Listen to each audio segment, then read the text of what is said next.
মাসের মধ্যে নবী সুলাইমানের অনুপস্থিতিতে দুষ্ট জিনেরা সারা রাজ্যের মানুষের উপরে ট্যাক্স বৃদ্ধি করে দিয়েছে, খাজনা বৃদ্ধি করে দিয়েছে, মানুষের উপরে জুলুম অত্যাচার করেছে, নির্যাতন করেছে। চতুর্দিকে নবী সুলাইমানের ব্যাপারে সমালোচনা হচ্ছে। নবী দাউদ আলাইহিস সালাতু ওয়াস সালাম অনেক ভালো মানুষ ছিলেন, কিন্তু তার সন্তান সুলাইমান আমাদের কাছে খাজনা বেশি করে দিয়েছে, ট্যাক্স বেশি করে দিয়েছে, আবার আমাদের উপরে জুলুম নির্যাতন করছে। এই নবী সুলাইমান ভালো মানুষ না, বলেন নাউযুবিল্লাহ। খবর চতুর্দিক থেকে আসতে লাগলো, জিনিসপত্রের দাম হু হু করে বাড়িয়ে দিয়েছে। তেলের দাম বাড়িয়ে দিল, চাউলের দাম বাড়িয়ে দিয়েছে দুষ্ট জিনেরা। এখন এর মধ্যে একদল জিন ছিল যারা ইমানদার, যারা আল্লাহওয়ালা, যারা নবী সুলাইমান আলাইহিস সালাতু ওয়াস সালামকে ভালোবাসতেন। তারা চিন্তা করে দেখলেন, তাই তো নবী সুলাইমান যিনি আল্লাহর পয়গম্বর, তিনি তো জালিম হতে পারেন না, তিনি কারোর উপরে জুলুম করবেন, এটা হবে না, এটা হয় না। কোন নবী কারোর উপরে কখনো জুলুম করেন না, কোন নবী কারোর উপর থেকে জোর করে ট্যাক্স আদায় করেন না, খাজনা আদায় করেন না। কোন নবী অপ্রয়োজনীয় জিনিসের দাম বৃদ্ধি করে দেন না। কিন্তু নবী সুলাইমান এটা কি করছেন? চলো যাই, নবী সুলাইমানের সাথে একটু বসাবসি করা লাগবে। আজকে নবী সুলাইমানের দরবারে হাজির হয়ে যাব।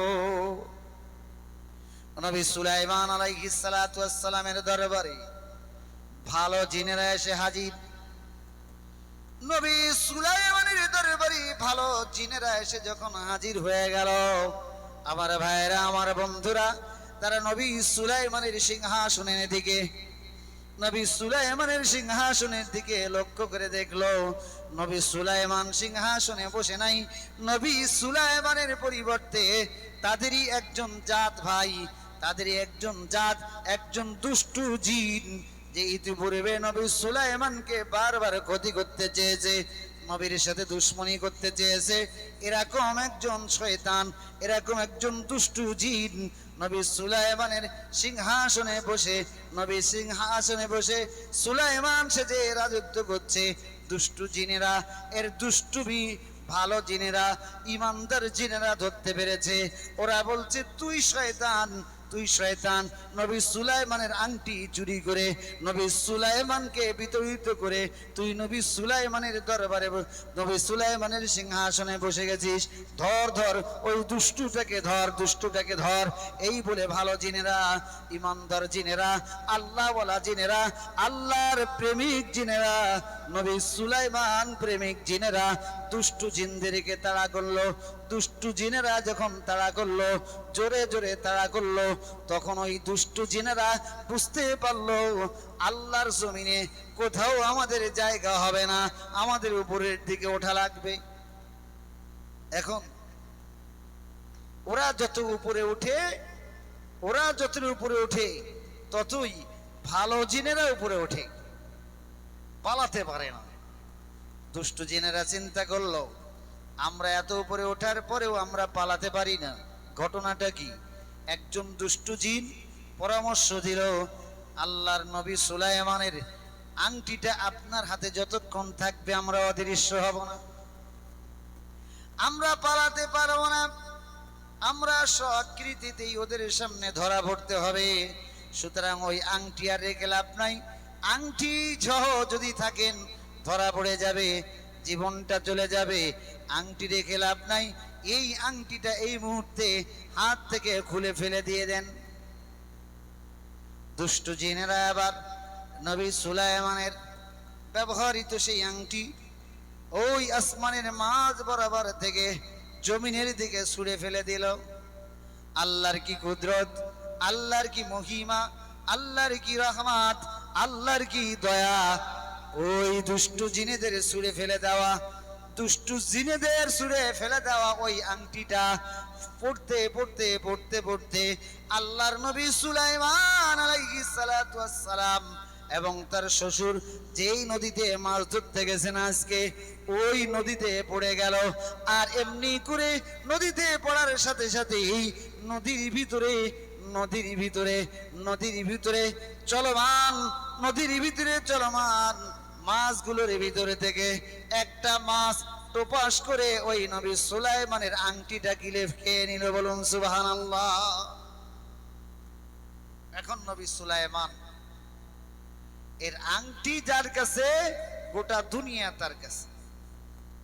ওই আংটিটা মাছেদের পেটে যাওয়ার সাথে সাথেই গোটা নদীর সমস্ত মাছ এই মাছের পিছু নেওয়া শুরু করেছে। আল্লাহর নবী সুলাইমান এবং তার শ্বশুর যেখানে জাল পেতেছে, কেমনে কেমনে আল্লাহর দয়ায় মাছের সমস্ত ঝাঁক সব এসে ওইখানে এসে হাজির। জালের মধ্যে সব মাছ ঢুকে পড়েছে। জালের ভিতরে এত পরিমাণ মাছ, এত এত পরিমাণ মাছ জালের মধ্যে আল্লাহ রাব্বুল আলামিন দিলেন। নবী সুলাইমান এবং নবী সুলাইমান আলাইহিস সালাতু ওয়াস সালামের শ্বশুর জাল টেনে তুলতে পারে না।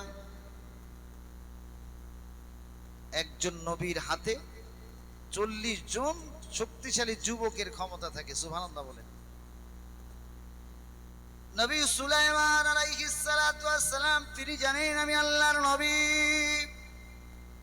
আমি যদি জাল টানতে শুরু করি 40 জন যুবক মিলে যে কাজ করত আমি একলা সেই কাজ করতে পারবো। শ্বশুরকে বললেন টেনশন করবেন না, মাছ যত বেশি হোক না কেন জাল টেনে আমি তুলবো ইনশাআল্লাহ। নবী সুলাইমান আলাইহিস সালাতু ওয়াস সালাম জাল টেনে তুললেন নদীর সেরা জালের মধ্যে। এর ভিতরে একটা মাছ এই আংটিটা খাওয়ার কারণে, আংটিটা গিলে ফেলার কারণে ওই মাছের চেহারা, ওই মাছের চেহারা এত সুন্দর হয়ে গেল। ওই মাছটা দেখতে যেন এত সুন্দর আকর্ষণীয় হয়ে গেল। নবী সুলাইমান আলাইহিস সালাতু ওয়াস সালাম শ্বশুরকে বললেন সব মাছ বিক্রি করে দিবেন বাজারে, কিন্তু এই মাছটা বিক্রি হবে না, এই মাছটা আমরা খাওয়ার জন্য রেখে দেব। নবী সুলাইমান বললেন মাছটা খাওয়ার জন্য রেখে দেব। শ্বশুরও বললেন ঠিক আছে এটা খাওয়ার জন্য রেখে দেব। সব মাছ এখানে রেখে দাও, জাল পেতে দিয়ে তুমি চলে যাও, এগুলো বিক্রি করে সকালবেলা যা হয় তোমার সম্পদ তোমাকে পৌঁছে দেবে। জাল পাতা হয়ে গেল। নবী সুলাইমান বাড়িতে চলে এসেছেন, নবী সুলাইমানের শ্বশুরও বাড়িতে চলে এসেছেন। মাছটা নবী সুলাইমানের শ্বশুর স্ত্রীর হাতে দিয়ে দিলেন, প্রাণের স্ত্রী। জামাই বাসর ঘরে যাবে, মাছের কলিজা ভুনা করে জামাইকে খেতে দেবে, মাছের পেটির তেলগুলো ভুনা করে জামাইকে খেতে দেবে, মাছের মাথা জামাইকে দেবে। এই মাছ জামাই পছন্দ করে নিয়ে এসেছে, খবরদার যেন ত্রুটি না হয়। নবী সুলাইমান আলাইহিস সালাতু ওয়াস সালাম তার নিয়মিত অভ্যাস ছিল গভীর রাত হয়ে গেলে তাহাজ্জুদের সালাতে আল্লাহর উদ্দেশ্যে দণ্ডায়মান হয়ে যেতেন। আজ বাসর রাত নবী সুলাইমান আলাইহিস সালাতু ওয়াস সালাম চিন্তা করলেন বাসর রাতে জীবনের প্রথম স্ত্রীর কাছে যাব, কোন নারীকে আজকে কাছে পাবো। জীবনের প্রথম যৌবনকালের শেষ সমাপ্তি হলো। স্ত্রীকে স্পর্শ করার আগে অন্যান্য দিন যত তাহাজ্জুদের সালাত আদায় করতাম, আল্লাহর উদ্দেশ্যে যত নামাজ পড়তাম, আজকে তার ডাবল নামাজ পড়ে তারপরে স্ত্রীর কাছে যাব। নবী সুলাইমান আলাইহিস সালাতু ওয়াস সালাম নামাজের মধ্যে দাঁড়িয়ে গেলেন। এমন সময় মেয়েটা বাহিরে এসেছে মায়ের সাথে কথা বলতে। মা বললেন জামাই বেটা কি করে? মেয়ে বলছেন আম্মা জান, আপনার জামাই সলাতে দাঁড়িয়ে গেছে। ও মা, আমার জামাই নামাজে, এই অবস্থায় তুমি একটু আমাকে হেল্প করো। তোমার আব্বা বড় একটা মাছ এনে দিয়েছে, মাছটা কাটতে হবে, তুমি মাছটা একটু কাটো, আমি একটু আমার অন্য কাজে সেরে আসি।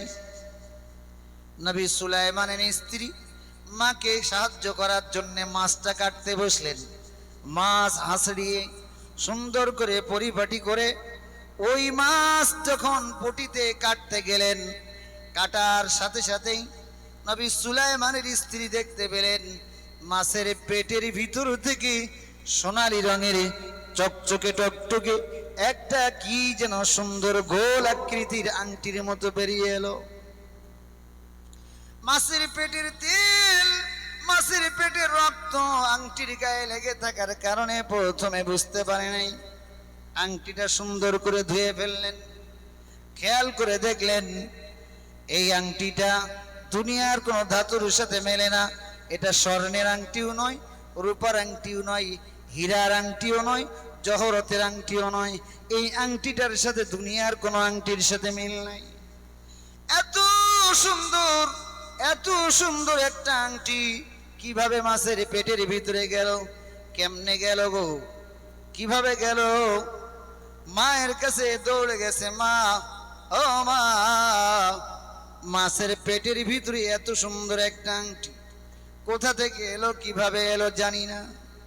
মা বলল, রে মেয়ে, ও আমার কলিজার টুকরা সন্তান, তুমি কি বুঝতে পারো না? যাদের যে সুন্দর একটা জামাই আল্লাহ আমাদেরকে দিয়েছেন, যাদের থেকে সুন্দর একটা জামাই আল্লাহ আমাকে দান করেছেন, ওই জামাইকে প্রথম বাসর ঘরে তুমি যাবে, কিন্তু তোমার স্বামীর কাছে কোনো উপহার তুমি দিতে পারবে না। এটা হয়তো আমার আল্লাহ পছন্দ করেন নাই।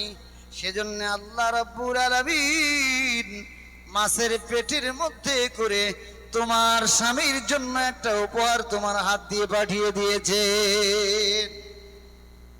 আমার ভাইয়েরা, মেয়ের মা বলল, আংটিটা কাছে করে সুন্দর করে যত্ন করে রেখে দাও। স্বামীর সাথে প্রথম যখন তোমার সাক্ষাৎ হবে, তোমার স্বামীর সাথে যখন প্রথম তোমার দেখা হবে, স্বামীর সাথে যখন প্রথম প্রেম বিনিময় হবে, ভালোবাসার আদান প্রদান হবে, স্বামীকে যখন প্রথম আলিঙ্গন করবে, তার পূর্বেই তোমার পক্ষ থেকে তোমার স্বামীকে এই উপহারটা তুমি দিয়ে দেবে। মাছ রান্না হয়ে গেল। সুলাইমান নবী আলাইহিস সালাতু ওয়াস সালাম নামাজ থেকে ফারেক হলেন, স্ত্রীও চলে গেলেন, তিনিও স্বামীর সাথে নামাজ পড়লেন। যায় নামাজে স্বামী স্ত্রী দুইজন অপেক্ষা করে নামাজ শেষে আল্লাহর কাছে দোয়া করলেন, রব্বানা হাব লানা মিন আজওয়াজিনা ওয়া যুররিয়াতিনা কুররাতা আয়ুনিন ওয়াজআলনা লিল মুত্তাকিনা ইমামা। এবার স্বামী স্ত্রীকে ডাক দিয়ে বললেন, প্রাণের স্ত্রী গো, তুমি কাছে এসো। এতক্ষণ পর্যন্ত আল্লাহর হক আদায় করেছি, এবার তোমার হক আল্লাহ রাব্বুল আলামিন যেটা নির্ধারণ করে দিয়েছেন সেটা আদায় করার সময় এসেছে। এবার স্ত্রী স্বামীর কাছে আসলো। স্বামী স্ত্রীর দেনমোহরটা দিয়ে দিল।